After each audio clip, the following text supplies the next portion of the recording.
জয়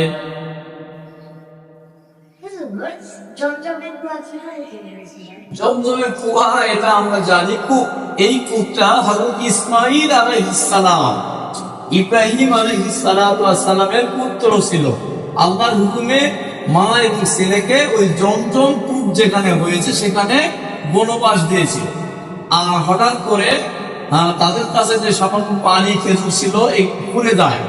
এরপরে ইসমাঈল আলাইহিস সালাম পানির পিপাসায় কাতর হয়ে পড়ে। মা দৌড়াদৌড়ি করছিল, সামনে সাফা পিছনে মারওয়া, এই দুই পাহাড়ে দৌড়াদৌড়ি করছিল পানির জন্য, খাবারের ব্যবস্থা করার জন্য, কিন্তু কোনো ক্রমে পানির ব্যবস্থা হচ্ছিল না। হঠাৎ করে ইসমাঈল আলাইহিস সালাম যেখানে বসেছিলেন, এই ইসমাঈল আলাইহিস সালামের এই বসা জায়গাতে তার পায়ের আঘাতে আল্লাহ তাআলা একটা পানির ফোয়ারা তৈরি করে দেয় অলৌকিক ভাবে। এই থেকেই এই কূপের সূচনা লাভ। এভাবে জমজম কূপ চালু হয়ে গেল। বসে খুব সুন্দর।